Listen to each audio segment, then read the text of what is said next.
You ever scroll through Instagram and think, wow, this person's life is perfect? I mean, you're scrolling and seeing photos of people smiling by the beach, sipping cocktails by the pool, or holding up a perfect plate of food like it's some kind of life-changing meal. Meanwhile, I'm sitting in my living room in sweatpants that I've worn for 2 days straight, watching Netflix in the dark, eating pizza that I ordered while still wearing the same shirt I slept in. And let me tell you, that pizza is no gourmet experience either. It's cold, probably past the expiration date, but I'm too lazy to heat it up. It's like food that's just existing for the sake of existence. It's like I'm just trying to survive here, okay?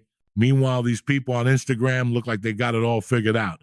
But that's the thing about social media. It's all an illusion. I mean, come on. When was the last time you posted a picture of yourself looking like a real human being? No, seriously. You ever see anyone post a selfie with the caption, woke up like this, and it's a mess of tangled hair, half an eye open, drool on the side of their face? I haven't seen it yet, and I know you haven't either. The only drool you see on Instagram is the one on a dog's face while it's sitting in front of a puppy bowl looking adorable. But you? Nah, your morning routine involves setting up the perfect lighting, slapping on some makeup, and pretending you woke up like that, flawless. I mean, we all do it. And why not? We're all selling the fantasy of perfection. But deep down, we know it's a lie. We know that behind every selfie is a carefully curated image. It's like we've all agreed to pretend that our lives are going well, while in reality, we're just trying to make it through the day without breaking down. And here's the thing. Social media has created this bizarre competition. It's like everyone's trying to one-up each other with the most exotic vacation photos, the best restaurant pics, the perfect yoga pose, the most aesthetically pleasing latte. But here's the truth. No one's ever posted a picture of themselves stuck in traffic with fast food crumbs all over their shirt, just barely making it to work on time. Why? Because that's not the version of life we want to sell. We all want to sell the idea that we're living this perfect, put-together life. But let's be real. We're all just trying to look like we know what the hell we're doing, when in reality, we're all figuring it out as we go. It's like pretending to be the lead in a movie, but you've only got 2 lines, and the rest of the time, you're just sitting in the background wondering what the hell's going on. And then there's this whole thing about how we portray our relationships online. I mean, I get it. You want to show the world that you got the perfect partner, the one who buys you flowers and takes you to romantic dinners. But here's the thing. No one's posting the pictures from the 17th argument about whose turn it is to do the laundry, or the 3 a.m. fight about whose Netflix account you're using and why someone keeps changing the password. Nope, that's not glamorous. The realness is never the highlight reel. You don't see people posting, woke up next to my significant other, both of us grumpy because we didn't sleep well and we're both too tired to talk to each other. That's not Instagram gold. But it's the truth. And that's what's so weird about it. We're all living in this parallel universe where everyone's life seems better than yours, and yet we all know it's a facade. But here's the wild part. We know it's fake, and yet we buy into it. We're addicted to the fantasy. It's like we scroll through these perfect pictures, these flawless moments, and then we go, why doesn't my life look like that? And here's the kicker. It's not about being jealous. It's about the expectation that we should somehow live up to it. It's like there's this silent pressure to be happy, healthy, wealthy, and totally in control at all times. And if you're not, then, well, what are you even doing? But the truth is, social media is the ultimate curated space. It's like a digital magazine where everyone's life is a cover story. I get it. We all want to look good. We want to impress. We want to be admired. But we've forgotten one thing. We're all human. We're all in this crazy, messy, and often ridiculous life together. And maybe, just maybe, it's time we started being real about it. Not that anyone's going to start posting their laundry piles or their unmade beds anytime soon, but hey, wouldn't that be refreshing? Let's get into it. We all know the drill. You wake up, grab your phone, and there it is. The first thing you do is check social media. You don't even need to be awake fully. Your thumb just knows the way to the app. And what do you see? A perfect life unfolding right before your eyes. Someone just posted a picture of their perfect breakfast, pancakes, fruit, maybe some avocado toast if they're feeling extra. The lighting's flawless. The plate looks like it was carefully chosen from a minimalist design store. And here you are, in your bed, staring at your phone, debating whether you should get out of bed or just scroll for 5 more minutes. I mean, 5 minutes never turns into 5 minutes, does it? It's a black hole of time. You start scrolling, and 2 hours later, you're still there, questioning your life choices. But what really gets me is the moment you realize this stuff is making us feel terrible about ourselves. I'm not saying it's anyone else's fault. It's not like the people posting those perfect breakfasts are sitting there thinking, I'm going to ruin someone's morning. They're just living their best life, showing it off like the rest of us do. But damn, does it make you feel bad sometimes? Like, how is this person always on a tropical island? Or how are they always at a museum pretending to be this cultured art lover? Meanwhile, I'm just trying to figure out if I got enough gas to make it to work. But here's the thing, I'm not actually jealous. I mean, sure, there's a part of me that wishes I was on a beach somewhere, sipping something out of a coconut. But honestly, I'm more fascinated by how this person's life is always so perfect. How do they do it? How do they live this curated, polished life? Do they have some secret? Are they just naturally born happy and successful? Because here I am trying to find matching socks while drinking my third cup of coffee just to get through the day. And let's talk about the gym selfies for a minute. You know, the ones, the gym mirror shots, arms flex, abs showing, perfect lighting where you're not really sure if it's a workout or a photo shoot. These people looking like they're living in a fitness ad, and you're sitting there like, man, I should really hit the gym. But the only workout I'm doing is lifting the remote control to switch from Netflix to YouTube. That's my cardio for the day. And I'll be honest, I've taken a gym selfie once or twice, and it was the least authentic thing I've ever done. There's no way my workout was that intense. I barely even broke a sweat, but I'll be damned if I don't look like I'm about to break some world record in that selfie. The angles, the filters, the perfect pose. It's like we've turned the gym into a performance instead of a place to actually work out. And speaking of performance, what about the family photos? Oh man, don't get me started. You know the ones, the perfectly timed shots at a family gathering or vacation? Everyone's smiling, everyone's coordinated and matching outfits. Everyone looks like they just stepped out of a commercial for a family holiday. But here's the secret. No one tells you the behind-the-scenes chaos. You know, there was at least one child crying in the background, one uncle complaining about the weather, and one person yelling at someone else to smile like they're having the time of their life. It's a well-oiled machine that is totally chaotic. But hey, it looks great on Instagram. Then, of course, there's the whole couple goals thing. Ah, yes, the elusive couple that is constantly posting photos together, going on cute dates, posting their perfectly planned romantic getaways. Every post screams, we're in love and everything is perfect. You know what's really happening, though? One person in that couple is already thinking about what they're going to eat for dinner, while the other person is just trying to figure out how to make the moment look like something out of a rom-com. But again, who would want to post a real, unfiltered version? That version where you're arguing over whose turn it is to do the dishes, or the one where you're so tired from work you both end up watching Netflix in silence, that's not cute. But here's the thing, we all know it's fake. We all know that social media is this weird, curated version of life. But somehow, it's still a part of us. We still buy into it. You could tell yourself all day, I'm not going to compare myself to anyone online. But then you see that vacation photo or the workout post, and for just a second, you feel bad. You wonder why your life isn't as perfect, why your days are filled with laundry, dishes, and trying to meet a deadline. But then you stop and think, wait, no one's life is perfect. No one's Instagram is real. It's all about the angle, the filter, and the timing. But here's the worst part.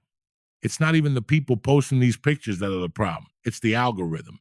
The way Instagram, TikTok, Facebook, they all feed us this perfectly constructed, idealized world.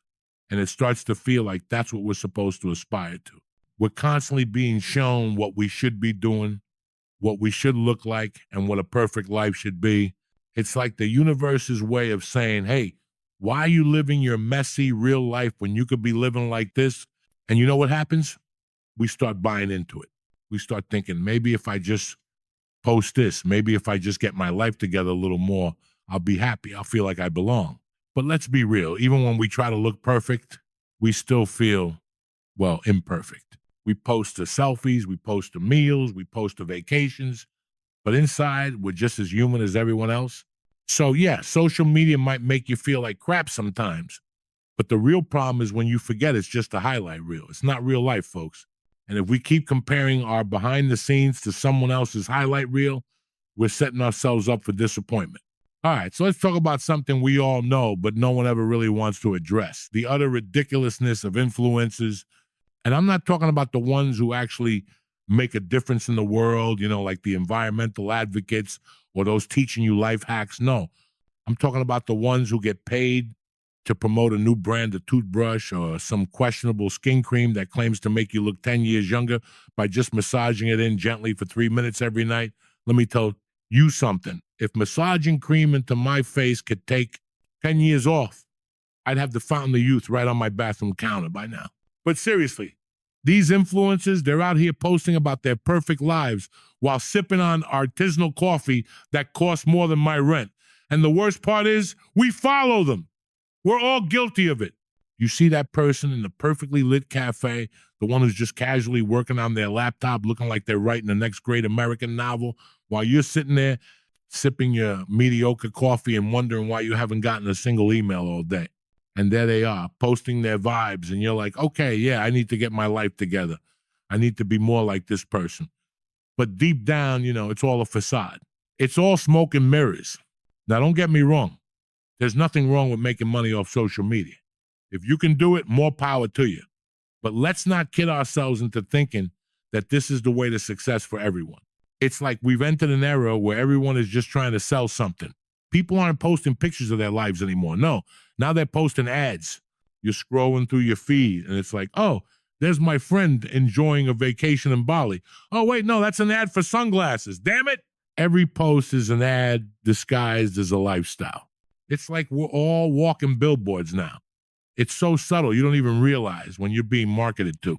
You're just like, oh, cool, they're at the beach, living their best life. Wait, what's that? Oh, it's a promo for a new brand of sunscreen? Yeah, all right, I'll buy it. It's so weird, isn't it?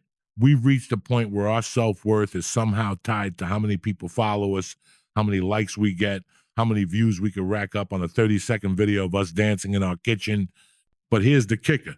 These same influencers who are making money off of us also want to convince us that we should all be living a life just like theirs.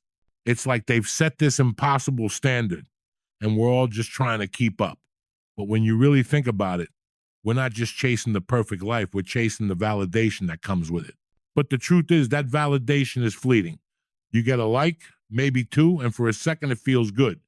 But then what? You post something else, hoping for the same rush. And then you realize this whole cycle is exhausting. It's like we're all living for the thumbs up from strangers on the internet. But no matter how many thumbs up you get, you're still sitting there wondering what the hell you're really doing with your life. You ever notice how the people who post the most are usually the ones who are the least authentic? They're the ones with perfectly curated feeds. Like every shot is taken at the golden hour. Every caption sounds like it was written by a motivational speaker. Meanwhile, you're over here posting a picture of your lunch and you're getting 5 likes from your mom and your aunt who just liked it to be nice. It's not fair. How do they do it? What's their secret? The answer is they're playing the game. They're playing the game of social media like it's an art form. And the rest of us, well, we're just over here trying to figure out if we should post a picture of our dog looking sad or the one where we accidentally look good for 2 seconds while checking our email. We're just trying to survive. But they've turned it into a business. It's a business, and we're all just the customers. And let's talk about the influencers who try to be deep. You know the ones, right? They post a picture of their latte next to an open book with a quote like, live your truth, or the only limit is the one you set for yourself, or gratitude is the key to happiness. What the hell does that even mean? Who's living their truth? Like, am I supposed to be deep while I'm over here just trying to pay my bills on time? I get it. You're selling a lifestyle, but can we please just acknowledge that in reality, some days are just about surviving. Some days are just about making it through without spilling coffee on your shirt, okay? It's not all about living your best life every second. Sometimes your best life is just finding a parking spot without losing your mind. And then there's the whole self-help guru thing. Now, you see influencers posting these motivational speeches like they're the next Tony Robbins, but their only qualification is that they bought a microphone and a ring light. It's like we've turned self-help into a brand. Follow me for daily inspiration and motivational quotes. No, thank you. I'll stick to trying to figure out how to get through the day without spilling something on myself. I don't need a 30-second video of you in your car telling me to hustle harder. I've got enough on my plate, thanks. But let's be real, we're all a part of it. We're all in this social media circus, and we're all guilty of it. We might not be the ones posting the perfectly curated shots of our lives, but we're definitely scrolling through them comparing ourselves to others and wondering why our lives don't look like that. And we know it's fake. We know it's all just smoke and mirrors. But for some reason, we still feel bad about it. And at the end of the day, maybe the real lesson is this: we're all just trying to survive. We're all just trying to figure it out. So maybe, just maybe, it's time we stop trying to live up to this impossible standard and start living our own messy, imperfect, beautiful lives. You ever have those days where you just feel like you're failing at life? Like you look at other people and you're like, how do they do it? Why does everything seem to come so easily to them? You scroll through Instagram and you see your friend posting a picture from their vacation in Bali. Meanwhile, you're sitting at home staring at the laundry pile that's been growing for 3 days thinking, I'll get to that after I watch this one more episode of that show. And then 5 episodes later, you've eaten an entire pizza and are still staring at that laundry. You've been on the couch for 5 hours, and the only thing you've accomplished is mastering the art of procrastination. But here's the thing. We all have those moments. I don't care how put together someone looks online. Deep down, we all have those days where we're just existing, and I'm no exception. I know I joke about it, but let me be real for a second. There are days when I can barely get myself together. And I'm not talking about a lazy Sunday situation where you lounge around and watch Netflix. I'm talking about the kind of day where you wake up, look at the clock, and realize that you've overslept by 2 hours. You scramble to get dressed, throw on whatever's clean, or in some cases, whatever doesn't smell like a gym bag, and rush out the door like you're in some action movie scene, only to get stuck in traffic. And don't even get me started on the mornings when I try to be productive. I'll make a list, right? A nice, neat list of things I need to do.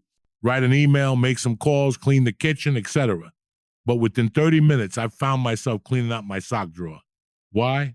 Because it's there, and it's easy. It's like, well, I know I'm not going to get anything done, but at least I could sort my socks by color. That's productivity, right? It's not. It's the definition of avoiding the real work. I mean, how does one even end up deep diving into their sock collection? It's like suddenly I'm fascinated by how many mismatched socks I've accumulated over the years. But no matter how many pairs of socks I organize, I still haven't sent that damn email. And here's the part that really gets to me. We all do this. We all put things off. We all have these moments of absolute failure, and yet we still get on social media and act like we got our lives figured out. Like, oh, look at me.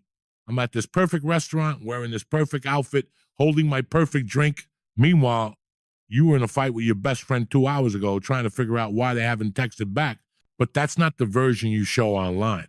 The version you put out there is the shiny, perfect image of who you want to be. And I get it. You want to look like you got your life together, but we all know the truth. We don't. You ever take a selfie and then spend the next 10 minutes trying to figure out which angle makes you look just right? You got the lighting just right. You're holding your phone at the perfect height. Your arm is at the perfect angle to avoid the double chin. And then you post it and you wait. You wait for the likes, the comments, the validation. And if it doesn't come in the first 10 minutes, you start second guessing your entire existence. Was I not funny enough? Not cute enough? Did I say the wrong thing? It's ridiculous. You're literally out here wondering why people haven't responded to your picture of you holding a coffee mug like you're auditioning for an ad. But guess what? They're not thinking about you. They're scrolling through their own feed, wondering the same thing about their own damn post. And I'll be honest, I've been there. I posted a picture, watched it get 5 likes, and then immediately started analyzing every aspect of the post. Is the caption too boring? Should I have added more emojis? Should I have taken the picture from a different angle? It's exhausting. But we keep doing it. We keep chasing that validation because deep down, it feels good. It feels good to be seen, to be noticed, to have someone say, hey, you're worth looking at. But the real problem comes when you start measuring your self-worth by those likes and comments. When you start equating your value with the number of people who click the little heart on your post, that's when it gets dangerous. And trust me, I've been there. I've gotten caught up in that game thinking that if I just posted a little more, looked a little better, maybe I'd get more attention. But at the end of the day, it doesn't really matter. It's funny, though, because I've spent hours crafting the perfect post, and then I'll just post something random, like a picture of my cat, and it'll get more likes than anything I've ever put out there. It's like people just want something real. They want something they can relate to. And when they see you being imperfect, when they see you showing a bit of vulnerability or just being your real messy self, that's when they connect with you. And that's the irony of social media, right? We spend so much time trying to look perfect, but it's the messiness that people actually love. Now, I'm not saying we should all start posting pictures of our laundry piles or the breakfast we burnt, but maybe we should ease up a little bit. Maybe we should stop trying to live up to this unattainable standard of perfection and start embracing the fact that we're all just figuring it out as we go. Life isn't always Instagram worthy, and that's okay. In fact, that's what makes it beautiful. I've had my fair share of embarrassing moments, and I'm sure I'll have more. I posted stuff and immediately regretted it. I've tried to look good on camera only to realize later that I look like I'm mid-sneeze. But the truth is, that's part of the fun. It's part of the ride. If we can learn to laugh at ourselves, maybe we can stop taking social media and our lives so seriously. Let me tell you about one of the most embarrassing moments of my life. And yeah, it involves food. Because when has food not been involved in one of my most humiliating experiences? But this one takes the cake, literally. So a while back, I decided to host a little dinner party at my place. Nothing fancy, just a few friends over for a chill night. And I thought, you know what? I'm going to show off my cooking skills. I'm going to make something impressive. I got all this stuff together, the fresh ingredients, the recipe, the fancy Pinterest dish that looks like something Gordon Ramsay would approve of. You know the ones, right? The ones where you look at them and think, yeah, I could totally make that. And the next thing you know, you're spending an hour at the grocery store trying to figure out what the hell saffron threads are and why they cost as much as a small car. But whatever, I was determined. I was going to nail this dinner and show my friends that I wasn't just a takeout kind of person. No, I could cook. I had it in me. I was ready to prove that I could be sophisticated and gourmet. I mean, we all want that, right? We want to impress people. We want to be the person who hosts the dinner party that everyone talks about for years. So I started cooking. Everything was going fine. The kitchen smelled like heaven. The wine was flowing, and I was in my element. That is, until I made the rookie mistake of trying to multitask. Now, I know you're thinking, come on, how bad could it be? It's just a dinner party. But I'll tell you, multitasking in the kitchen is like walking a tightrope while juggling flaming swords. It's a disaster waiting to happen. But I was confident. I thought I got this, and I tried to balance checking my food in the oven while I made a fancy salad to go with it. So I pulled out the dish from the oven, trying to look as cool and collected as possible. But surprise, surprise, I had burned it. Not just a little burnt. No, it was blackened, charred. The kind of burn that makes you question everything about your life decisions. And here's the best part. I had invited people over, people who I really wanted to impress. And now I had a disaster on my hands. But did I give up? Did I just tell everyone, hey, it's okay, let's order pizza? No, I wasn't about to back down. Instead, I did what anyone would do in this situation. I panicked. I started slapping sauce on the burnt mess, trying to cover it up. I thought if I just had enough garlic, they won't even notice. But here's the thing, garlic only goes so far. The problem wasn't the seasoning. The problem was that the chicken I had spent 2 hours preparing now resembled something that had been through a forest fire. So the guests arrive, and I'm doing everything I can to act casual. Like, oh, don't worry, just a little something special I've cooked for you guys tonight. Meanwhile, I'm sweating bullets, hoping they won't ask what happened to the chicken. And of course they didn't. They were being polite. They sat down at the table, and I proudly served them my signature dish. They took the first bite, and I swear to you, it was like watching people trying not to gag. It wasn't just the chicken that was burnt. The sauce I had poured on it had somehow burnt too. It was like eating the inside of an ashtray. But they didn't want to hurt my feelings. They just kept chewing, smiling politely and nodding like they were at some gourmet restaurant. But the worst part, the part I'll never forget, one of my friends, the guy who's always brutally honest, looked me straight in the eye and said, is there a fire extinguisher in your kitchen? And I'm like, what do you mean? And he says, because this tastes like it came straight from the fire department. And that's when I knew. That's when I realized that no amount of garlic or fancy plating could save this disaster. I had failed. I had tried to be fancy and sophisticated. And instead, I had served my friends a meal that tasted like it had been cremated. But you know what? I'm not even mad about it, because at the end of the day, it's funny. It's funny in a really dark, I can't believe this is my life kind of way. And I got a good laugh out of it, not because the food was good, but because my friends still sat there with smiles on their faces, pretending like they didn't just eat something that might be a fire hazard. Here's the thing about these kinds of situations. They suck in the moment. They really do. When you're in the middle of something that's going wrong, it feels like the world is falling apart. But a few months later, it's hilarious. I mean, yeah, I was mortified that night, but now I laugh about it. It's one of those stories I can tell and actually enjoy telling because it's a moment of failure that turned into a funny, relatable experience. And isn't that what life is all about? We're all just walking around trying to look like we've got it all together. But sometimes life throws a little fire in our way, literally. And when that happens, we either face it and laugh or we crumble. And I'll tell you this, I'm never cooking again for that many people. Well, at least not without having a fire extinguisher on standby. But it doesn't just stop there. This whole experience got me thinking about how much we try to impress others, even at the expense of our own comfort. Like here I was, trying so hard to be the gourmet chef, when the reality was I had no business attempting to cook a dish that complicated. But that's the thing. We're always trying to live up to this idea of perfection.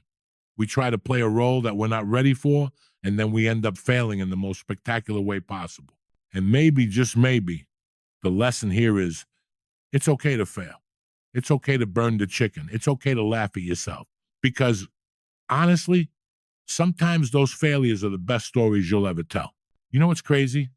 The way we've all been conditioned to think that failure is this terrible thing, something we should avoid at all costs. It's like society has set up this whole framework where we're supposed to be perfect all the time, and the moment we mess up, it's like we've let everyone down. But let's be real here. Who in the world is actually perfect? Who's got it all together 100% of the time?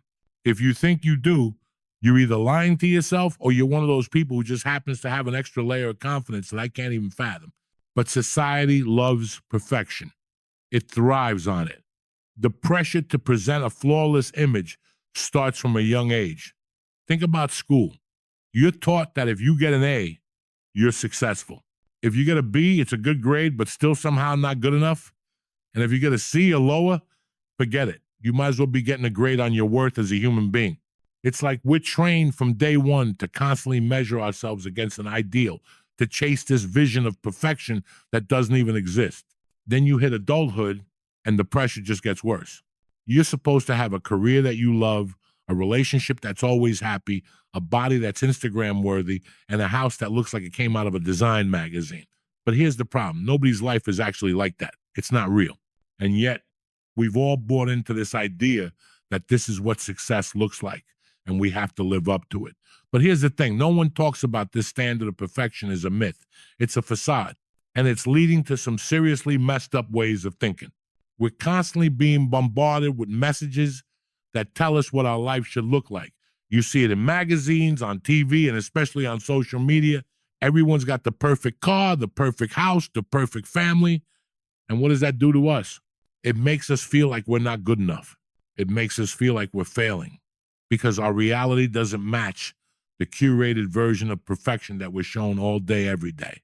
And even if we know it's all fake, even if we know it's all smoke and mirrors, we still feel bad about it. We still feel like we're somehow missing something. And you know what's even crazier? We've started to equate busyness with success. We're constantly told that we should be grinding, always working, always hustling. If you're not busy all the time, then you must not be doing it right. But here's the thing. Being busy doesn't mean you're productive. It doesn't mean you're successful. In fact, sometimes it just means you're overwhelmed and not focusing on what really matters. But we wear our busyness like a badge of honor. We talk about it like it's a status symbol, like, oh, I've got so much going on, I'm so important. But deep down, we're all just trying to keep up with the pressure to be perfect. And social media, oh, don't get me started on social media. It's like the pressure cooker for all of these unrealistic expectations. Everyone's life is so perfect online. They've got the perfect filter, the perfect caption, the perfect life. But here's the truth. It's all staged. People are posting what they want you to see. They're not showing you the real behind the scenes. They're not showing you the days when they feel like crap or when they're having a breakdown because they don't know how to pay the bills this month. No, they're showing you the highlight reel, the best of the best, and we all fall for it. We scroll, we compare, and we start thinking, why doesn't my life look like that? But the reality is, no one's life looks like that. Not even the people posting it. And what does all this do to us? It makes us feel like we're never enough, like we're never doing enough, achieving enough, or being enough. And this constant feeling of inadequacy has serious consequences. It leads to burnout, anxiety, and depression. It's like we've created this culture where we're all racing to keep up with an impossible standard. And the irony is, no one's winning. We're all just running around, exhausted, pretending we've got it all together when we're just trying to survive. But you know what? I'm done with it. I'm done with the pressure to be perfect. I'm done with trying to live up to this unrealistic standard of success. And you should be too. Because here's the thing, we're all in this together. We're all just figuring it out as we go. No one has it all together. No one has a perfect life. And that's okay. In fact, that's what makes us human. We're messy, we're flawed, and that's what makes life interesting. So maybe it's time we stop chasing this unrealistic ideal of perfection. Maybe it's time we stop comparing ourselves to other people's highlight reels. Maybe it's time we started embracing the mess, the mistakes, and the chaos that make us who we are. Because in the end, that's the stuff that makes life worth living. Not the perfectly curated photos, not the flawless careers, not the perfect relationships, but the real, unfiltered moments that remind us we're all just doing the best we can. We've been sold this idea that we need to be perfect, that we need to have it all together. But it's time to stop buying into that lie. It's time to start celebrating the imperfections, the mess, the struggles, and the growth. Because at the end of the day, that's what truly makes us who we are. You know, sometimes I get these little moments, like flashes of clarity, where everything suddenly makes sense. It's like when you're doing something totally mundane, like washing the dishes or waiting in line at the coffee shop, and suddenly, bam, you have this aha moment. You realize something about life that you should have known all along. Like, why didn't I see this before? I had one of those moments recently. I was scrolling through social media, shocking, right? And I was looking at yet another picture of some influencer at an all-you-can-eat sushi buffet, and I started thinking, why do I even care about all this? Like, why do I get caught up in the whirlwind of comparing my life to theirs? Why do I feel like I'm falling behind just because someone's life looks more exciting than mine? And then it hit me. The problem isn't social media. It's not the influencers. It's not the constant pressure to be better or more successful. The real problem is that we've been sold this idea that there's this one-size-fits-all path to happiness and success, that we all have to look a certain way, act a certain way, or live a certain lifestyle to be considered successful. And that path, the one that seems so damn perfect and polished online, is an illusion.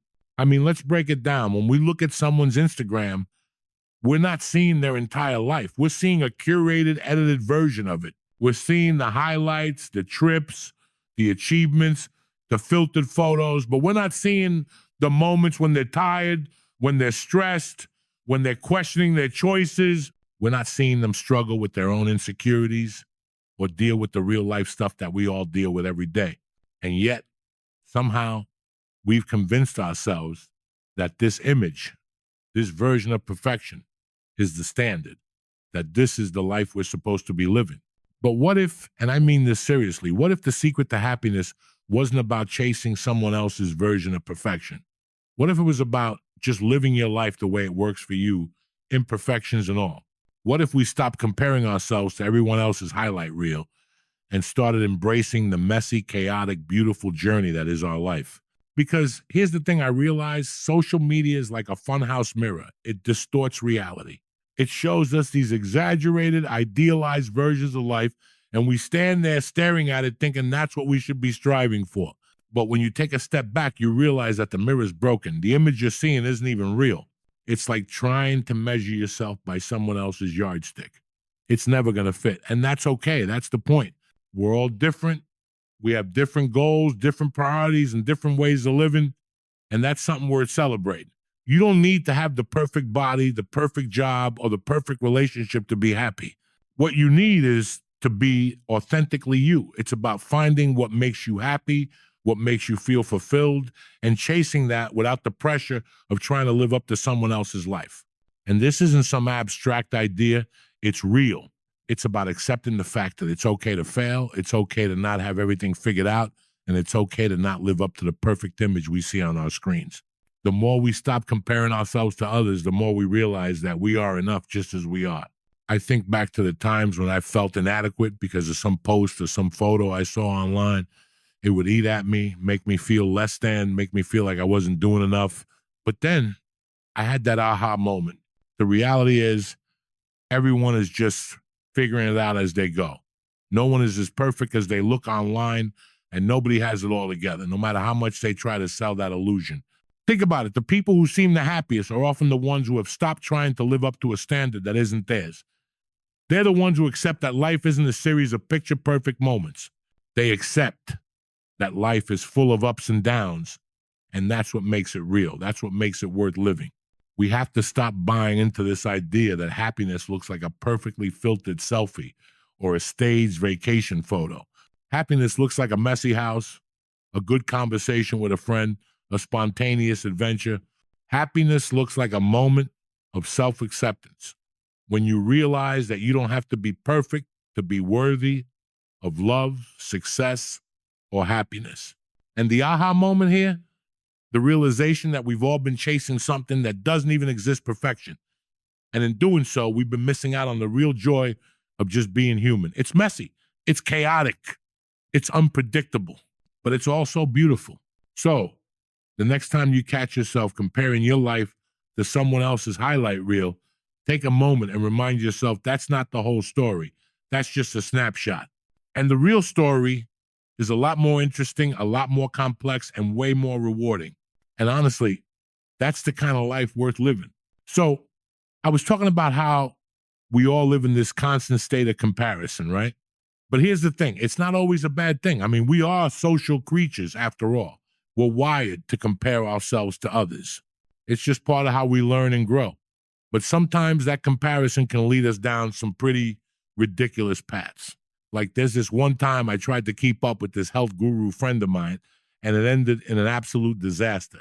Let me set the scene. So I have this friend who is, a fitness enthusiast, that's putting it lightly.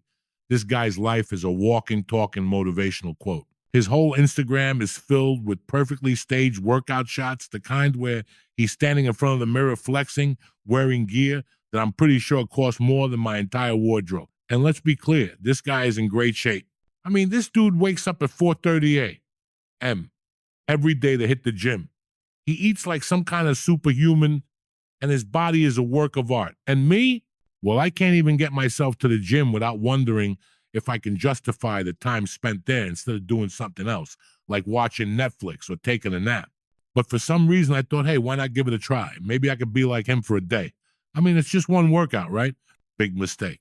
Huge mistake. I remember the first time I tried to hang with him, he texted me one morning like, yo, man, you want to hit the gym with me today? We'll crush it.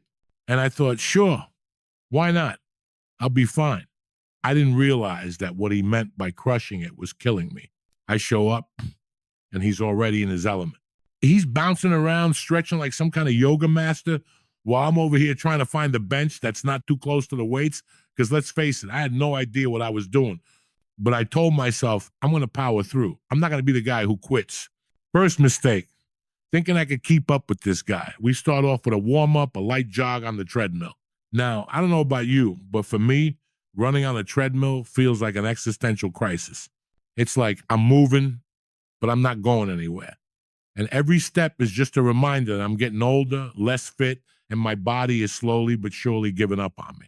But he's on that thing like a machine, like he's training for the Olympics. Meanwhile, I'm looking at the time, wondering if I could just leave without being noticed. But no, I'm sticking with it. I'm not going to quit. Second mistake, not knowing what the hell I was doing when it came to weightlifting. Now, I've been to the gym a couple of times in my life, but that's not the same as knowing what the hell I'm doing. So when he says, let's hit the bench press, I nodded, trying to act like I had any clue what that meant. I'm thinking, I've seen it in movies. I can do this. So I lay down and we start. The first set was okay. It wasn't easy, but it was manageable. I mean, I had no idea what my max was, but I was still keeping up. But then he starts adding more weight. And I'm just like, okay, this is fine. This is normal. Now, here's where things take a turn for the worse. We go into the second set, and suddenly I'm struggling. I'm sweating like I just run a marathon, and I could barely lift the barbell. It feels like it's 100 pounds. And I'm wondering if I'm going to die right here in the gym, with no one around to witness it. My arms are shaking and I'm trying to be cool, like I'm just taking a breather. But the reality, I can barely move my arms at all. The whole time, my friend is just standing there telling me to push through, to keep going, like I'm in some motivational YouTube video. But I'm not in a YouTube video. I'm in a real gym, and this barbell's about to crush me. By the time we finish, I am spent. I can't feel my arms. I'm walking like Bambi trying to find its footing, and I'm pretty sure my knees are about to give out. But my friend, he's over there jumping around like it's nothing. He's got a smile on his face like he just had a great time. Meanwhile, I'm doing everything I can to not fall flat on my face. I'm like, dude, I'm about to pass out. Are we done yet? And he's like, nah, man, we still have squats to do. That was the moment I realized I'm not cut out for this. I'm not built for this hardcore fitness life. The whole thing was a disaster. And by the time I got home, I could barely move. I went straight to bed and slept for 12 hours. And the worst part, I still couldn't move the next day. I was so sore, I felt like a walking question mark. Every step was a reminder of how much I had overestimated my ability to keep up. Now, you might think this story ends with me giving up on fitness forever. But no, here's the twist. Instead of quitting, I realized something that might actually help all of us. Sometimes it's okay to not be the best. It's okay to take your time. It's okay to start slow. It's okay to not be perfect at something, especially when you're starting. And sometimes just showing up is the biggest victory of all. You don't need to compare yourself to someone else's journey. You don't need to rush, because the truth is everyone starts somewhere. And maybe that somewhere doesn't look like a fitness guru's Instagram page. Maybe it's just getting to the gym and surviving your first workout. And that's enough. That's how you start, and that's how you grow. So, yeah, I'm not going to be the guy doing squats with 100-pound dumbbells anytime soon. But I'm also not going to let some Instagram fitness model make me feel like I'm failing just because I'm not there yet. The truth is, everyone's journey is different, and that's perfectly okay. All right, let's take a quick break from all the deep thoughts and self-reflection, because honestly, we need it. I mean, after all that talk about fitness and failing, it's time for a little laugh. So let me tell you about this one thing that always cracks me up. You ever try to go on a diet and then realize it's the worst idea you've ever had? So I decided I was going to eat healthier, like a responsible adult. I'd seen all these people posting their clean eating habits on Instagram, looking all glowing and happy, like they just stepped out of a health food commercial. The type that's sitting there with a green smoothie, a quinoa bowl, and some avocado toast, looking like they have it all together. They probably even like the taste of kale. I don't even know what that's about. So I'm like, all right, let's do this. I'm going to be the healthiest version of myself. I'm going to eat like a superhuman. No more pizza, no more chips, no more late night junk food. I'm just going to eat clean. I even bought one of those fancy meal prep containers. The ones that make you feel like you're officially an adult. Yeah, I bought one of those. It's like a little lunchbox that's supposed to keep you organized and remind you that you got your life together. I decided to start small. I went to the store, bought some kale, because that's what you do when you're trying to be healthy, right? And I made this giant salad. It looked impressive. I mean, it was big. I had all the right ingredients: kale, avocado, tomatoes, chickpeas, a little olive oil. I even threw in some flax seeds because, hey, why not? I'm a health expert now, right? This salad was a masterpiece. I had it in my mind that I was going to eat this thing and feel like $1,000,000. I was going to be so full of nutrients and energy that I would go out and run a marathon right after. So I take a bite. And let me tell you, that first bite, not what I expected. I was chewing for like 5 minutes. The kale is so tough, it felt like I was trying to eat leather. I'm over there like, am I supposed to eat this with a hammer and chisel? I've never struggled so hard to chew something in my life. And I'm trying to convince myself that this is delicious. Like, so fresh, so healthy. But inside, I'm just like, this is a punishment. Who invented kale, and why did they think we should eat it? But I'm committed, right? I'm committed to being healthy. So I keep chewing, and then I get to the avocado. Now, I love avocado, but this avocado was one of those perfectly ripe ones. That's actually a little too ripe. It's that kind of mushy, watery avocado that was probably picked a little too late. So now I've got this mushy green mess in my mouth, trying to convince myself that it's delicious while simultaneously trying to avoid gagging. And I look over at the meal prep container, which is now mocking me. It's like, you wanted this, didn't you? But I keep going. I push through. I'm an adult. I tell myself I could eat this salad and feel great about it. I even grab some quinoa to go with it. Big mistake. I throw a spoonful of quinoa on top, and suddenly it's like I'm eating sand. I'm sitting there wondering if I'm being punished by the universe for all the fast food I've eaten in the past. By the time I'm halfway through this salad, I'm so full of regret that I'm honestly just thinking about how I'm going to get rid of the rest of it. You know that feeling, right? When you start eating something that you think is going to be amazing, but then halfway through you realize you're trapped and there's no turning back. Yeah, that's where I was. I'm staring at this mountain of green quinoa and mushy avocado, and I'm like, why didn't I just order a pizza? I could have had a pizza. I could have been happy, but I finish it. I somehow force myself to finish it.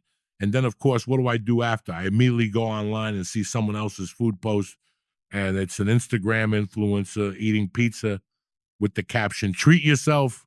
And I'm like, really? Really? It's like the universe is mocking me. I could have been eating pizza this whole time, but no. I ate a kale salad that could have doubled as a floor mat. Now, here's the punchline. After all that effort, all that struggle to eat healthy, I felt terrible. My stomach was bloated. I had kale stuck in my teeth. I didn't feel healthy. I felt betrayed by my own good intentions. I realized that trying to be the healthy person I saw on social media was just not for me. I don't need to eat quinoa and kale to be happy. I need to eat what makes me feel good, which, let's face it, is probably pizza. So, yeah, I'm back to the basics. Sometimes the healthiest thing you can do is just eat what you love. And if that's pizza, then so be it. Life's too short to struggle through a kale salad that feels like a punishment. All right, so let's dive into something that's been on my mind for a while. We live in a world where we're constantly told to be better, to improve ourselves, to get fitter, wealthier, smarter. We're bombarded with messages that tell us we need to be more, we need to level up. And in a lot of ways, that's a good thing. I mean, we should always strive to improve, right? But here's the paradox that no one ever really talks about. In trying to be better, we sometimes lose sight of what actually makes life good. And sometimes we actually make ourselves miserable in the process. I'm sure you've heard it before. You need to work hard. You need to hustle. You need to be grinding 24/7s to get ahead. If you're not constantly working, constantly striving, then you're not doing enough. It's like there's this invisible clock ticking over our heads, counting down the seconds until we're successful or fulfilled. And let's be real. This obsession with productivity has led to some seriously unhealthy habits. Now, don't get me wrong. I'm all for hard work. I'm not saying we should all sit back and wait for success to fall in our laps. But here's the kicker. We've somehow convinced ourselves that success is the only thing that matters. And success in this world means being perfect, having it all, looking like you've got everything together. It means being happy all the time, posting your highlight reel on social media and checking all the boxes that society has laid out for you. But here's the twist. The more we chase that ideal, the more we lose touch with what actually makes life worth living. We get so focused on the end goal that we forget to enjoy the journey. We work so hard to look like we've made it, but in the process, we forget to enjoy the simple pleasures. And those pleasures, the ones that we all take for granted, they're the real stuff of life. Take a second and think about it. When was the last time you took a day off to just do nothing? To just sit back, relax, and enjoy the present moment? I'm talking about a day where you didn't check your phone, didn't feel the pressure to post anything, didn't have a to-do list hanging over your head. You just lived for the sake of living. I'll be honest, I can't remember the last time I did that. And I'm sure I'm not alone here. We're all so wrapped up in the idea of being better that we forget to just be. We've been conditioned to believe that we're only valuable when we're achieving something, when we're on the grind. And honestly, it's exhausting. It's like we're running a race that doesn't even have a finish line. We get tired, we get burnt out. We forget what it feels like to just exist without the constant pressure to do more. Now, let's take a look at the real irony here. In our quest to be perfect, to be the best, to have the best, we're missing out on the very things that make life worth living. Connection, relaxation, fun, and authenticity. Those are the things we actually enjoy, the things that make us feel alive. And yet, We push them aside because we're too busy trying to be something we're not. We're trying to live someone else's life based on an ideal that doesn't even exist. We're so focused on the shoulds that we forget the coulds. But here's the thing. The more we try to be someone else, the further we move away from being our true selves. We end up sacrificing our happiness, our well-being, and our joy just so we can keep up with some impossible standard. And all of that effort, it leaves us feeling empty. It leaves us feeling like we're running in circles, trying to catch up with a version of success that isn't real. Now, I'm not saying you should stop striving for your goals. Hell no. I'm not saying we should all throw in the towel and live like we don't care. But what I am saying is this. We need to redefine what success means. Success isn't about being perfect. It isn't about having it all or looking like you got everything figured out. Success is about being authentic. It's about living in a way that feels true to who you are, not who you're trying to be.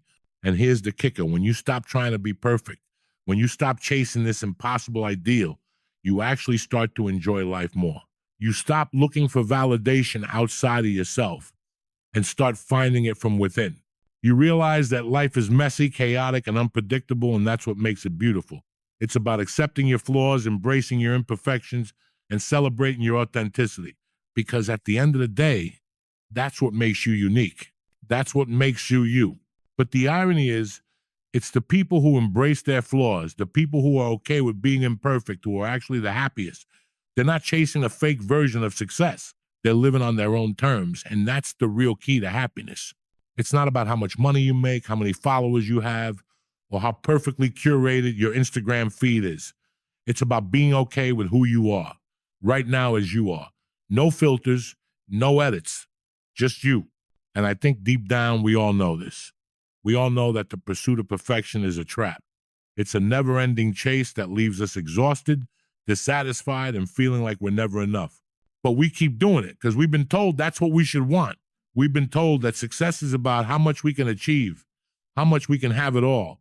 But maybe the real success is about letting go of the pressure to be perfect and simply living. So here's the paradox.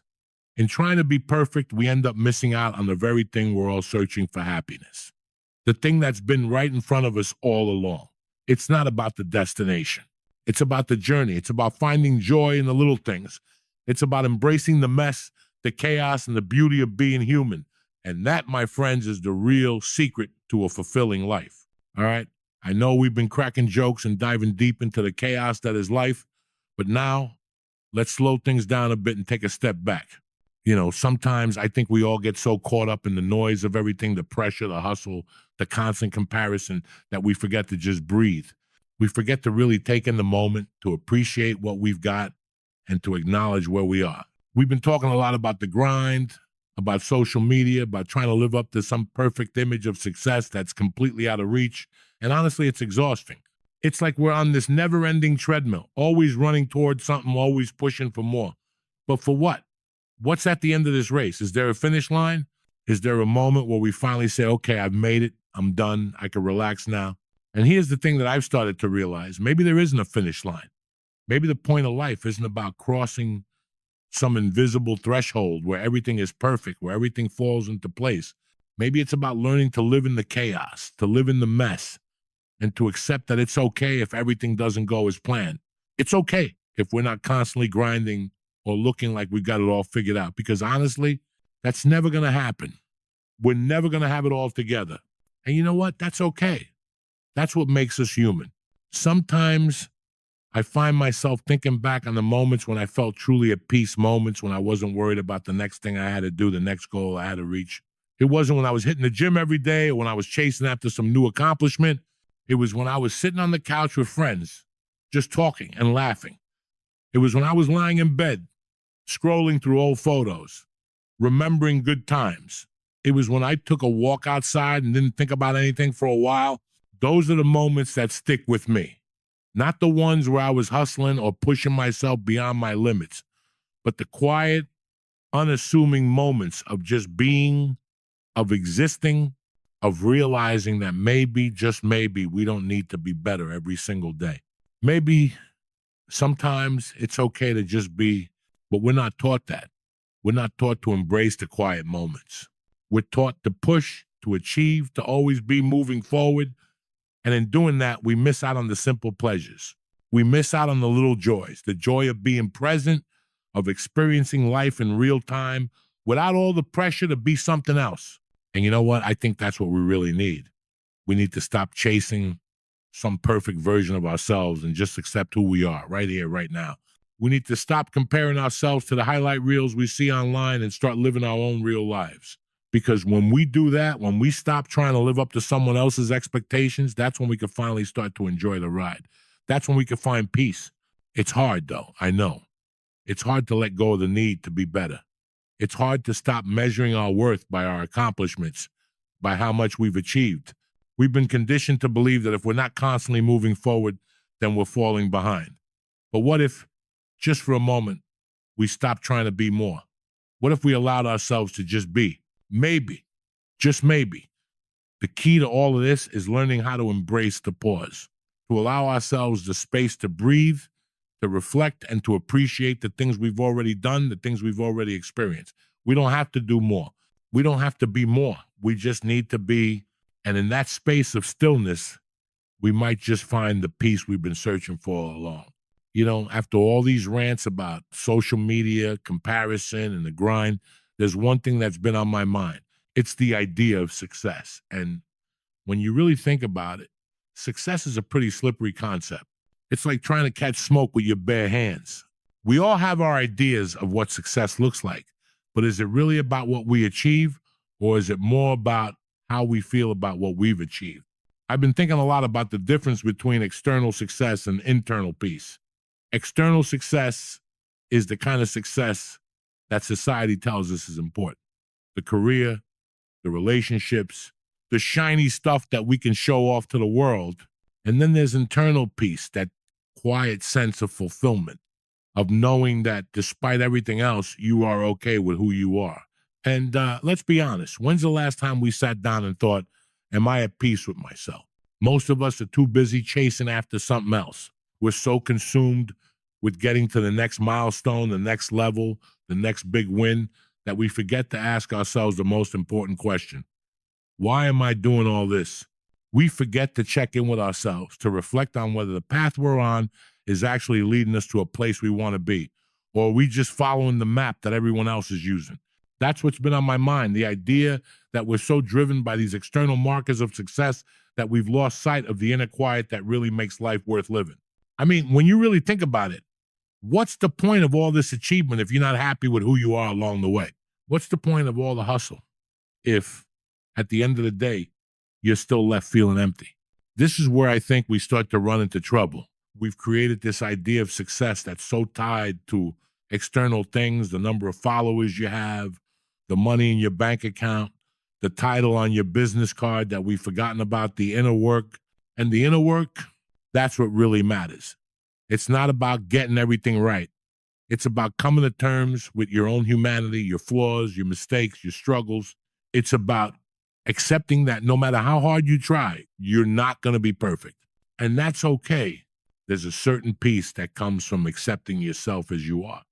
It's not about settling for less. It's about recognizing that who you are in this moment is enough. It's about realizing that the perfect version of yourself doesn't exist, and that's actually a beautiful thing. Because in the messiness of our lives, in the imperfection of our journey, is where we find the real beauty. The problem is we've been sold this idea that perfection is the goal, that we should always be working towards something better, something greater. And don't get me wrong, striving for growth is important. But here's the question. Do we really need to be constantly moving forward? Do we really need to be chasing something new all the time? What would happen if for just a moment we stopped? What would happen if we just took a step back and accepted where we are without the pressure to be more? I don't have all the answers, but I've started to realize that success isn't just about what we do. It's about who we are while we're doing it. It's about how we show up for ourselves and the world around us. It's about the quiet moments, the ones when you're not trying to prove anything to anyone, when you're not looking for validation, but just being present. It's about knowing that you are enough, exactly as you are. No Instagram likes, no perfect photos, no accolades necessary.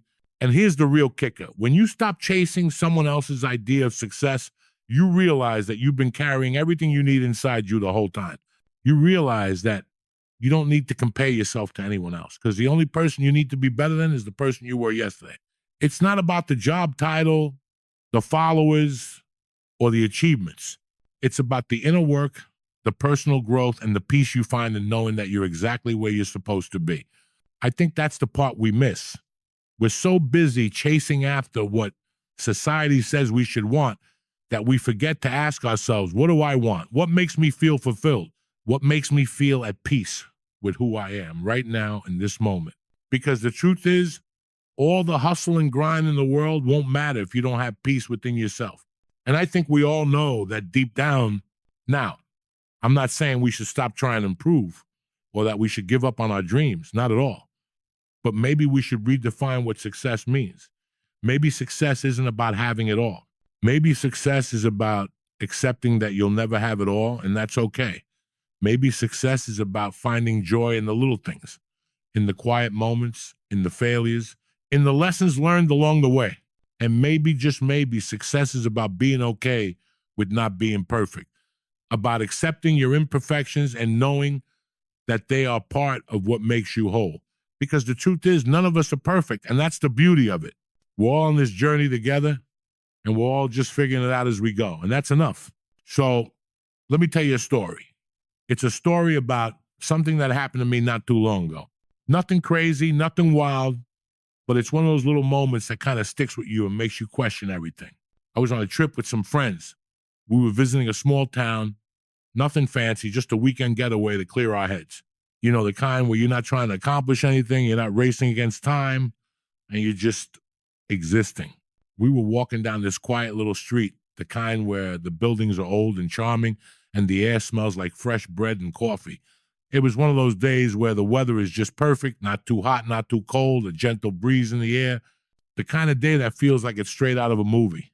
So we're walking, and I'm just taking in the scene. Everyone's talking, laughing, but I find myself drifting off a little. My mind starts to wander, and I start thinking about the last few months, the stress, the hustle, the pressure to get things done, the constant feeling that I'm not where I should be. You know, the usual. Then, out of nowhere, I hear a voice calling my name. It's one of my friends who's a few steps ahead of me, and she's waving me over to this little cafe on the corner. The cafe is this small, hole-in-the-wall place with outdoor seating and twinkling lights strung up on the walls. There's something about it that feels cozy, inviting, and I can't help but smile. We all sit down, order drinks, and start chatting. But as I sit there, I have this moment of clarity, this real deep, almost overwhelming realization. I'm happy. I'm content. For the first time in what feels like forever, I feel present. I'm not thinking about the next thing on my to-do list. I'm not worried about work or the future or what I'm supposed to be doing with my life. I'm just sitting there enjoying the moment, enjoying my friends, and enjoying the simple pleasure of a warm drink in my hands. It was one of those moments when everything slows down, when you realize that maybe all the stress and the hustle isn't what matters most. And that's when it hit me. I'd been chasing a version of success that wasn't even mine. For so long, I'd been running after some ideal, some picture-perfect life that society had sold me, the job, the status, the image of success that I thought would bring happiness. But in that moment, I realized it wasn't about any of that. It wasn't about hitting all the goals or getting all the right external validation. It was about being okay with where I am right now. It was about finding peace in the everyday, in the moments that are easy to overlook. Here's the kicker. I realized that I've been in a race my whole life, but it wasn't a race that I even wanted to be in. I had been running this race for everyone else's expectations, family, friends, society, and not for my own. And somewhere along the way, I had forgotten to ask myself, what do I really want? What makes me happy? That trip, that moment was a wake-up call. It wasn't some big epiphany like I suddenly understood the meaning of life, but it was a small, quiet realization, a reminder that sometimes the most important thing you can do is stop chasing after some abstract idea of success and start living the life that feels right to you. That doesn't mean giving up on ambition. It doesn't mean not working hard or trying to achieve your goals. It means taking a step back, looking around and realizing that you're already enough just as you are right now. And honestly, that's where we all get stuck. We get so caught up in the chase that we forget to live. We forget to take a break, to breathe, to look around and say, I'm okay right now. I'm good. Because the truth is, success isn't about always being on the move, always striving for the next thing. Success is about knowing when to stop, when to appreciate where you are, and when to enjoy the people around you. Success is about finding contentment in the small moments.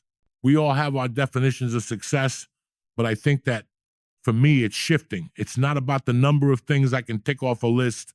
It's not about the titles or the accolades. It's about how I feel in the moment. It's about being able to sit down, drink my coffee, and truly enjoy that moment without worrying about what's next. It's about being present. And honestly, that was the most powerful thing I learned that weekend. I've spent so much of my life focused on the wrong things, the things that society tells me matter, and I've missed out on the moments that actually do, the ones that make life worth living, the ones that you don't need to chase. They're already here. So let me ask you, when's the last time you had one of those moments? When's the last time you just sat down, looked around, and realized that you're exactly where you need to be? When's the last time you were truly present, not thinking about what you have to do next, but just appreciating what's happening right now? It's funny, isn't it? We spend so much time thinking about what's coming next that we forget to appreciate what we have now.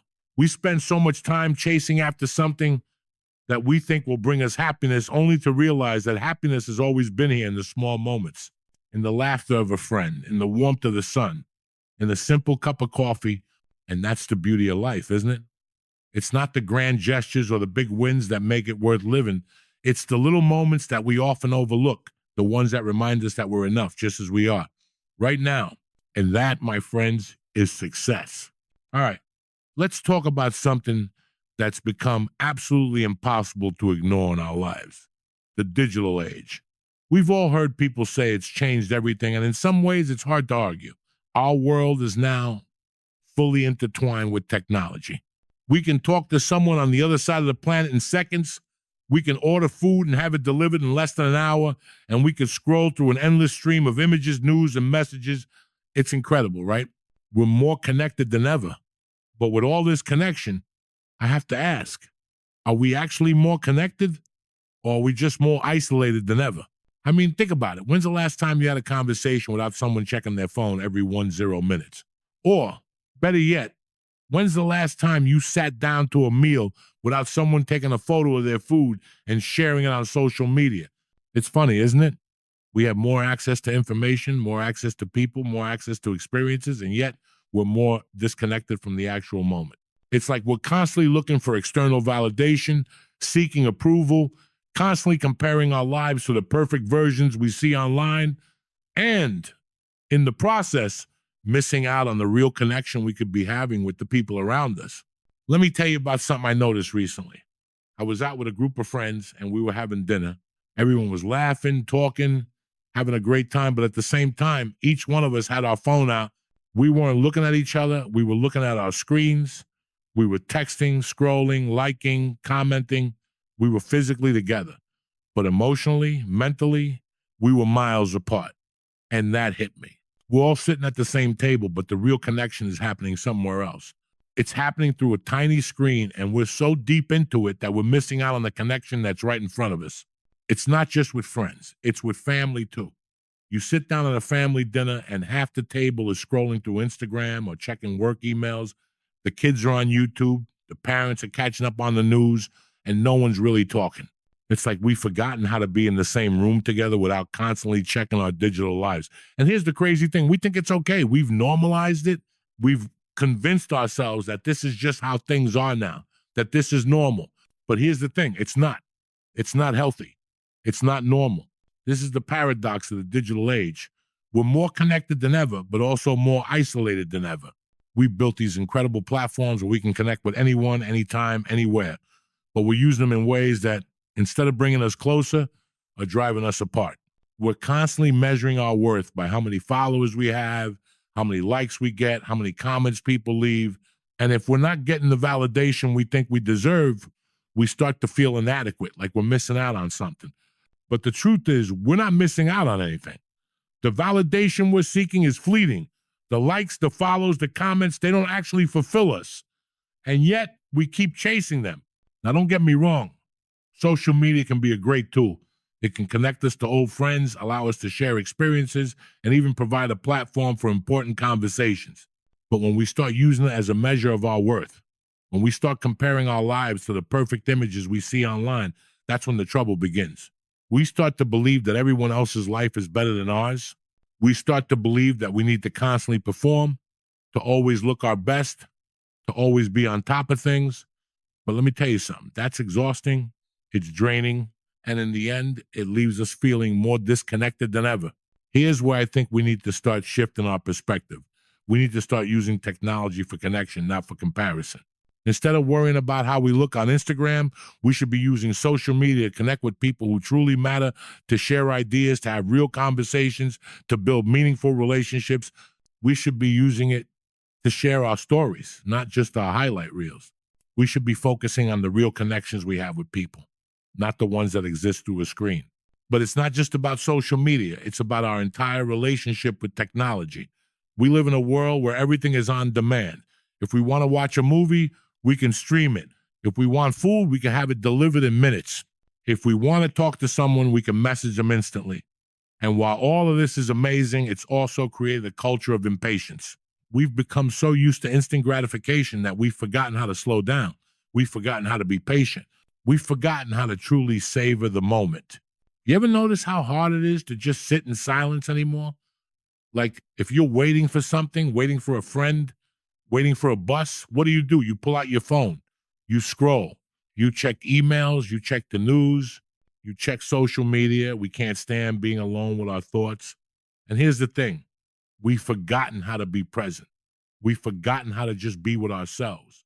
Now, I'm not saying we should throw our phones away and go live in a cabin in the woods, though. Honestly, that sounds kind of nice right now.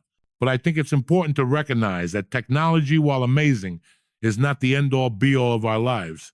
It's a tool, a very powerful tool, yes, but it's not the whole picture. And if we keep allowing it to dictate how we live, how we connect, how we see ourselves, then we're going to lose something important. We're going to lose the ability to connect with what really matters. So here's the challenge. Start being intentional about your use of technology. Don't let it control your life. Don't let it steal your moments.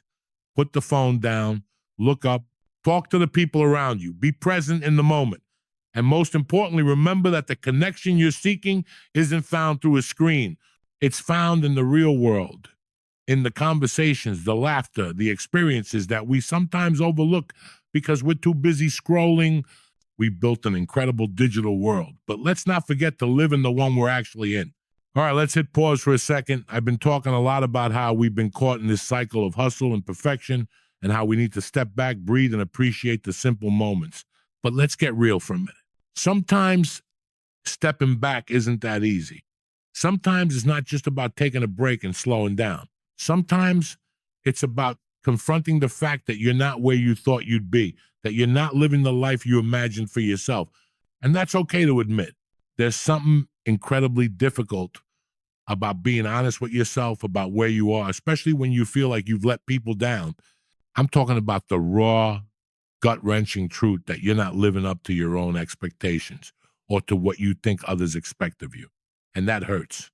It hurts because for so long I thought if I just worked hard enough, did the right things, and pushed myself constantly, I'd get to a place where I'd be happy, where everything would fall into place.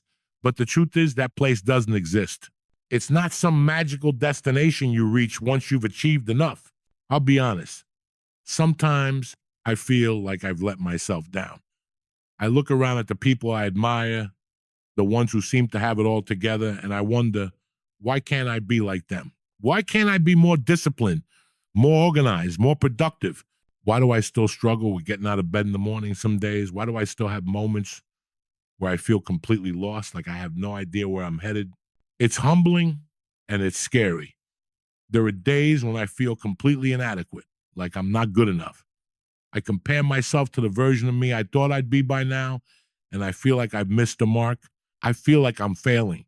And that's not something we like to admit. It's not something we like to talk about because we're so used to seeing everyone else's highlight reel. We're so used to seeing the version of ourselves that we present to the world, the curated, polished version. But the truth is, that's not who we are all the time. That's not who I am. I don't have it all figured out. I'm still working on it, still trying to figure out what makes me happy, what makes me feel fulfilled. And sometimes I have no idea what I'm doing. Sometimes I just want to throw in the towel and give up on everything. There are days when the weight of expectations, my own, others, feels too much to carry. And that's the hardest part. Admitting that I'm not where I thought I'd be, admitting that I'm still struggling, and admitting that it's okay. But here's the thing that I've learned. It's okay to feel lost. It's okay to feel like you're not enough sometimes. It's okay to feel like you're failing, because that's part of being human. It's part of the journey. And the sooner we stop pretending that we have it all together, the sooner we can actually start healing, start growing, and start living authentically. And you know what? That's when things start to shift. The moment you allow yourself to be honest, to say, I don't have it all figured out, and that's okay, is the moment when things start to change. Because the truth is, the pressure to be perfect, to always be on top of everything, to always be the best is suffocating. And the moment you let go of that pressure, the moment you stop trying to live up to some ideal, is when you can start living for yourself, not for anyone else. That's not to say I don't have goals. Of course I do. I have things I want to achieve, dreams I want to chase, but I've come to realize that they don't define me. I don't need to have everything figured out today, tomorrow, or next year. I don't need to have the perfect job, the perfect relationship, the perfect body. I don't need to meet anyone's expectations except my own. And that's a huge weight off my shoulders, to realize that it's okay to just be, to not have all the answers, to not have a plan for every step of the way, to stop comparing my behind the scenes to everyone else's highlight reel, to just be okay with the fact that I'm not perfect, that I'm a work in progress, and that's enough. I'm learning to be kind to myself. I'm learning that it's okay to have setbacks, to fall down, and to take time to get back up. I'm learning that success isn't just about achievements and accolades. Success is about being present, being real, being honest with myself. Success is about knowing that I'm enough just as I am. But here's the truth. It's a process. It's not something that happens overnight. It's not something that's magically fixed with a few affirmations or a self-help book. It's something I have to work on every day. And that's okay, because I'm allowed to take my time. I'm allowed to not have all the answers. I'm allowed to be imperfect. So if you're sitting there right now feeling like you're not enough, like you're falling behind, like you're not where you should be, know this. You're not alone. We're all in this together. And it's okay to feel lost sometimes. It's okay to not have everything figured out. It's okay to admit that you're struggling, because the most important thing is that you're still moving forward, even if it's just one small step at a time. And that's enough. All right. Now that we've had the emotional moment, let's lighten things up a bit. We've been talking about how life isn't perfect and how we're all just trying to figure it out, but that doesn't mean we can't laugh at it, right?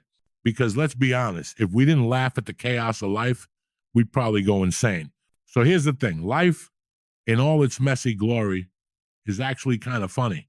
I mean, think about it. We try so hard to control everything. We plan, we schedule, we make lists. And what happens? The universe laughs and throws a wrench in the works. Suddenly, that perfect, well-planned day is out the window because you missed your train, spilled coffee on your shirt, and the Wi-Fi went out when you needed it the most. It's like the universe is saying, oh, you think you got it figured out? Watch this. And yet, we still try. We still keep planning, keep chasing after that perfect version of life because, well, that's what we're supposed to do, right? But let me tell you something. We're all just winging it. We're all making it up as we go. And that's what makes life so wonderfully unpredictable. Take, for example, my experience with trying to be a morning person. You know, the ones who wake up at 5 a.m., go for a run, make a healthy breakfast, and start the day like they're about to conquer the world. I thought, hey, I can be one of those people. I read all the blogs, watched all the motivational videos, and bought a cute journal to track my progress. I was going to own the morning. So the next day, I set my alarm for 5 a.m. like a responsible adult. I went to bed early, ready to start this new chapter of my life.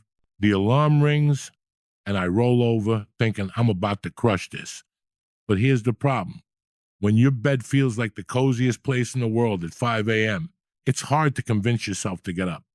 I mean, really hard. I tried, I sat up, I thought about getting out of bed, and then I went back to sleep. It was like my body was saying, nice try, but we're staying in bed today.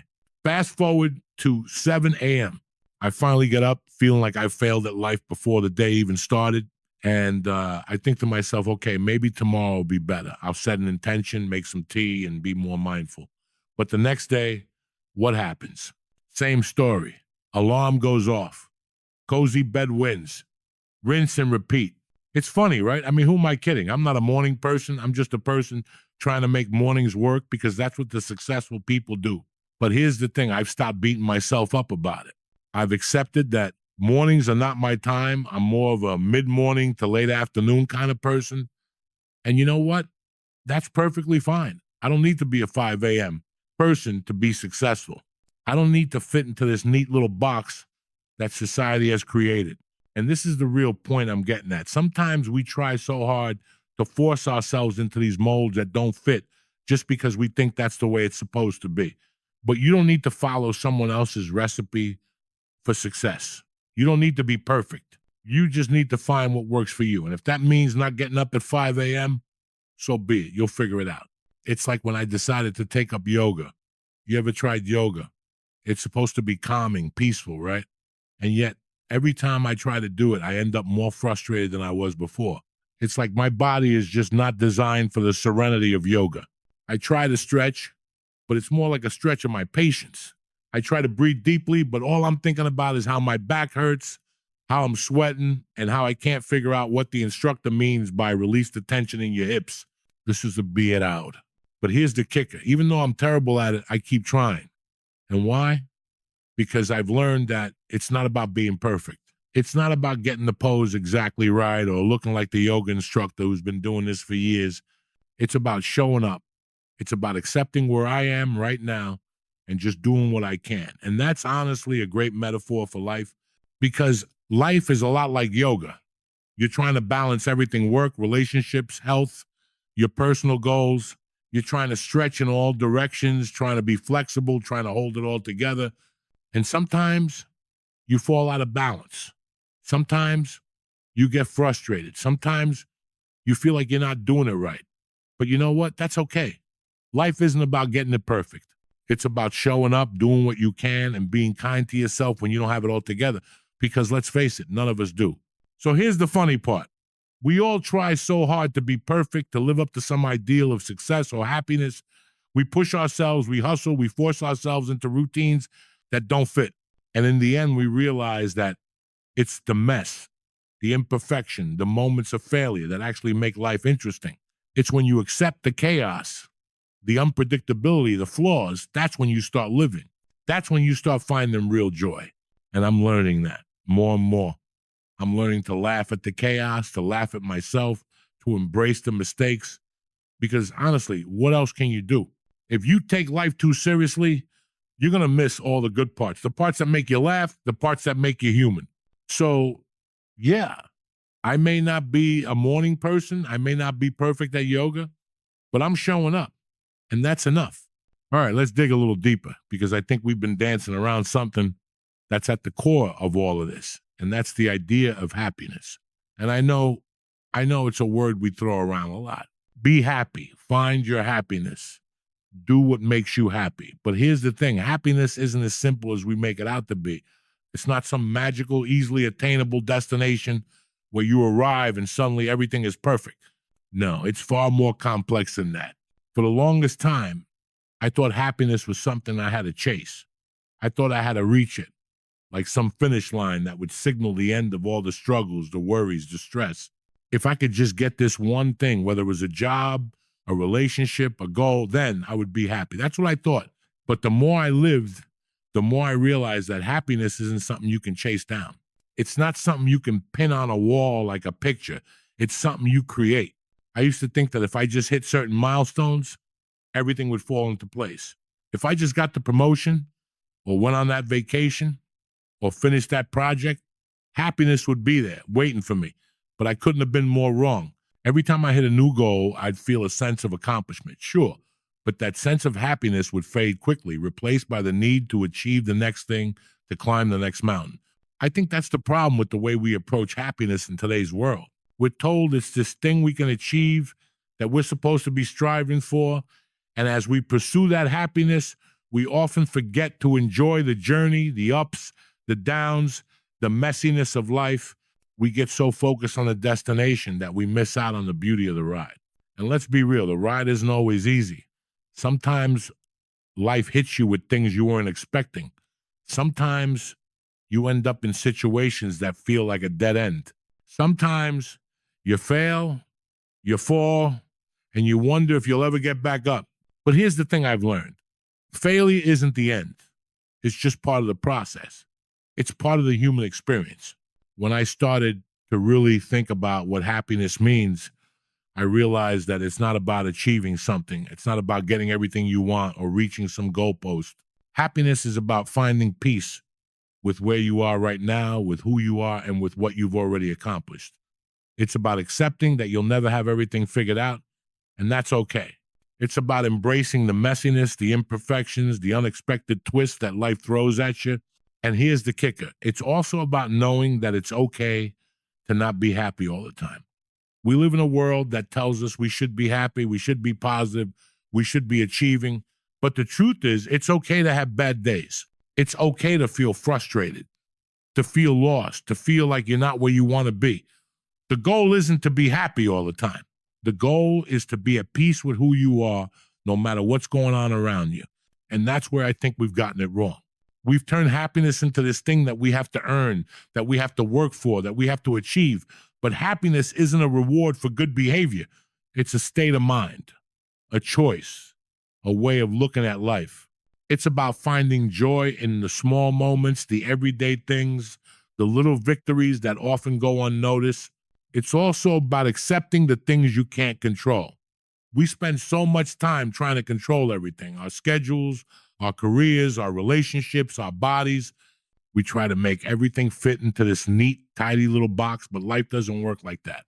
Life is messy, it's unpredictable, and sometimes the best thing you could do is let go of the need to control everything and just live.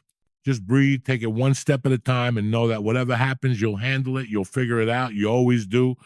And I think that's where we find true happiness in letting go and accepting that life isn't perfect and that we don't have to be perfect either. In finding peace with who we are right now and being okay with the fact that we're still figuring things out, happiness is knowing that it's okay to not have all the answers, to not know exactly where we're going, to make mistakes, to learn, and to grow. The funny thing is, when you stop chasing happiness and just start living, you realize that it was always right there with you. You realize that happiness isn't a destination. It's a way of being. It's about finding joy in the small moments, in a laugh with a friend, in a good cup of coffee, in the quiet of the morning, in the accomplishment of just making it through a tough day. And here's the real breakthrough. When you stop trying to force happiness, when you stop trying to live up to someone else's idea of success or joy, that's when happiness starts to find you. It's when you embrace the journey with all its bumps and detours that you realize happiness wasn't some far-off dream. It was with you all along. So as you go about your day, as you chase your goals and work towards your future, remember this: happiness isn't something to chase. It's something to live. It's something to be. And it's something you already have if you just stop for a second to notice it. Because the truth is, life is already pretty damn beautiful, imperfections and all. All right, let's pull everything together. We've talked about the chaos, the hustle, the failures, and the moments when everything feels like it's falling apart. But we've also talked about the quiet realizations, the moments of clarity, and the beauty of embracing imperfection. And now, here we are, at this point where the journey begins to make sense, where the twists and turns of life start to connect in a way that gives us perspective. What I've come to realize through all of this is that life is not a straight line. It's not this linear progression where we just keep climbing towards some ideal version of success. No, life is more like a winding road. There are detours, bumps, and unexpected turns. And the funny thing is, those detours, the ones we didn't plan for, the ones that seem like setbacks, are often the moments where we learn the most. You ever look back at the hardest parts of your life and realize that in hindsight, they weren't as bad as you thought they were at the time, that they actually shaped you in ways you couldn't have imagined. That's what I'm talking about. The mess, the chaos, the things that didn't go according to plan. They're not mistakes. They're part of the bigger picture. They're the pieces that make up who you are. And without them, you wouldn't be the person you are today. That's the real magic of life. It's all about the layers of experience, of struggle, of joy, of failure, of growth. And the funny thing is, when you're in the thick of it, it's hard to see how it all connects. You feel lost, like you're never going to make it through. But eventually, when you step back and look at the bigger picture, you realize that those messy moments are the very things that give your life meaning. They're what make the highs feel like highs and the victories feel like victories. But the only way to get there, to that realization, to that clarity, is by allowing yourself to experience it all. It's about embracing the chaos, the discomfort, and the uncertainty. It's about stepping into the unknown, even when it feels terrifying, because that's where the growth happens. That's where you learn who you really are. And that's when the connections start to make sense. Think about it. If everything went according to plan, if everything was perfect, what would we learn? We wouldn't appreciate the good times if we didn't know what the tough times felt like. We wouldn't appreciate the light if we didn't experience the dark. We wouldn't understand the importance of connection if we didn't feel the weight of isolation. Life is a series of contrasts, of highs and lows, and those contrasts are what make the whole thing meaningful. They're what give life depth. They're what give it flavor. And it's not just about surviving the tough moments. It's about learning from them. It's about finding the wisdom in the struggle. Because here's the thing. Life doesn't give us challenges we can't handle. It gives us what we need to grow. And those challenges, those tough times, they don't last forever. They pass. And when they do, you're left stronger, wiser, and more in tune with who you are. But here's the part we often forget. Growth isn't always linear. It's not about checking off boxes or meeting goals. It's about allowing yourself to evolve. It's about realizing that the person you were yesterday doesn't have to be the person you are today. You can change, you can learn, you can grow. And that's the beauty of life. You don't have to be stuck in one version of yourself. You're allowed to be a work in progress. And that's where the beauty of life really shines through. It's not in the perfection. It's not in the image we present to the world. It's in the layers, the nuances, the contradictions that make us human. It's in the moments when we feel lost and then find our way again. It's in the times we fall down but get back up. And it's in the realization that we don't have to be perfect to be worthy, to be enough. So when you're going through those tough moments, when everything feels like it's falling apart, when you feel like you're not where you're supposed to be, just remember, this is part of the story. This is part of the journey. And you're exactly where you need to be, even if it doesn't feel like it. The mess, the mistakes, the setbacks, they're all part of the bigger picture. And one day you'll look back and see how it all connects, how it all made sense in the end. But you won't see it in the moment. No. The clarity comes later, when you've had time to reflect, when you've had time to grow. And when that moment comes, you'll realize that the struggles were never the end. They were just the beginning of something bigger. They were the moments that led you to where you are now, and they were the moments that helped shape the person you're becoming. That's what I've learned. That's what I'm still learning. Life isn't about trying to be perfect. It's about being real. It's about embracing the imperfections, the ups and downs, and finding peace in knowing that no matter where you are in the journey, you're exactly where you need to be. As we start to bring everything to a close, I want to take a moment to reflect on everything we've talked about. I mean, we've covered a lot, right? From the madness of modern life to the pressure we all feel to be perfect, to the messiness of pursuing success, it's a lot to process. And you might be thinking, all right, so now what? What do we do with all of this? How do we take everything we've discussed and actually live it? It's easy to get caught up in the big ideas, the philosophical musings, the theories. It's easy to agree with everything when we're talking about it abstractly. But the real challenge comes when we step back into our daily lives. The real challenge comes when we try to apply all of this to our routines, our habits, and our everyday struggles.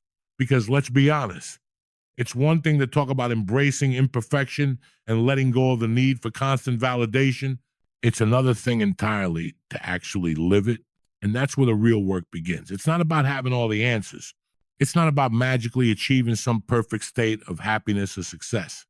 It's about taking small steps one day at a time, toward being more present, more accepting, more real. It's about letting go of the pressure to be perfect, the pressure to have it all figured out, and realizing that it's okay to be exactly where you are right now, even if it doesn't feel like you're there yet.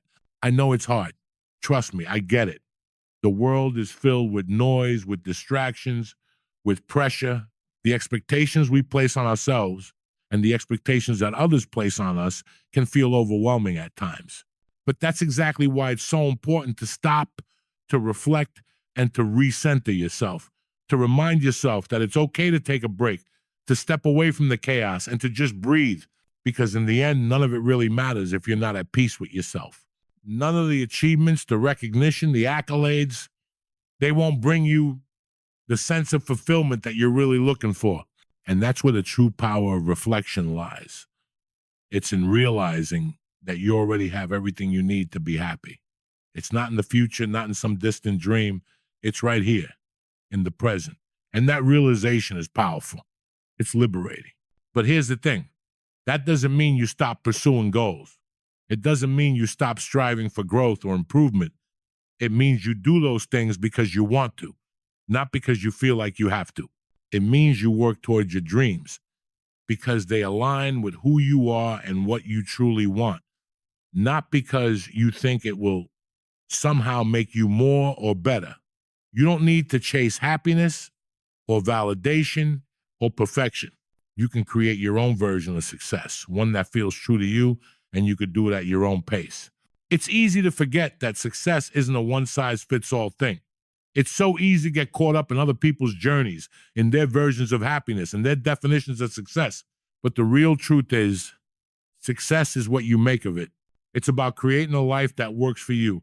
It's about aligning your values with your actions. It's about making choices that reflect who you are, not who you think you should be. And here's where the shift really starts. It's about realizing that you don't have to do it alone. You don't have to figure everything out by yourself. Sometimes the best thing you could do is lean on the people around you. Let them in. Let them see your vulnerabilities, your fears, your flaws. And when you do that, when you stop pretending to be perfect, when you embrace your humanity, you'll start to connect with others in a way that's real, meaningful, and fulfilling. And that's the beauty of this journey. It's not just about you. It's about all of us. It's about how we show up for each other, how we share our stories, our struggles, our victories. It's about creating a community where we can all be imperfect together, where we can all embrace the mess and the chaos and still find joy, still find meaning, still find connection. And that's the gift of being human, the gift of accepting ourselves and each other, flaws and all, the gift of realizing that we don't have to be perfect. We don't have to have it all figured out. We just need to show up. We just need to be real. We just need to be present.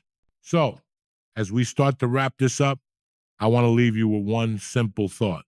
Life is messy, it's imperfect, and that's what makes it beautiful. We don't need to strive for some unattainable ideal of perfection. We don't need to compare ourselves to anyone else. We don't need to follow some prescribed path to happiness or success. We just need to be ourselves in all our messy, imperfect, glorious humanity. And that's enough. So, here we are. You've made it this far, and I want to leave you with one final thought, one sentence that I think sums it all up. It's simple, but it's profound. It's something I've learned through all the chaos, the failures, the successes, the mess, and it's something that deep down, I think we all need to remember.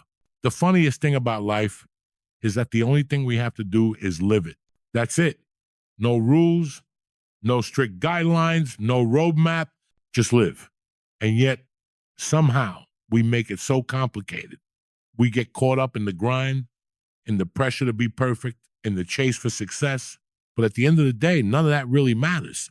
What matters is how we live, the choices we make, the moments we embrace, the people we connect with. Because when you stop worrying about how to live, you realize that life isn't a checklist to complete or a goal to accomplish or a performance to put on for the world. Life is an experience. It's a collection of moments, some beautiful, some messy, some challenging, some joyous, but all of them are part of the journey.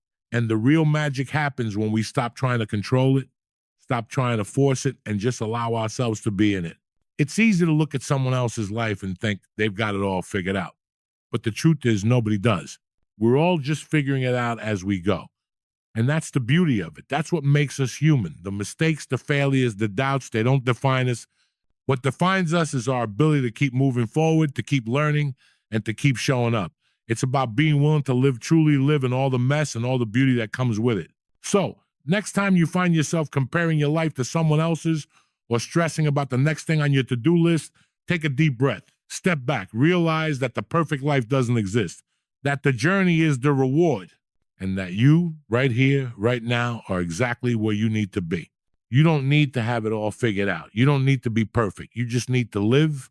And the more you embrace that, the more you embrace the chaos, the mess, and the beauty, the more you'll find peace in it. Because the truth is, the perfect version of life doesn't exist. But the real, raw, imperfect version, that's the one that's worth living. So go ahead, live it, mess and all.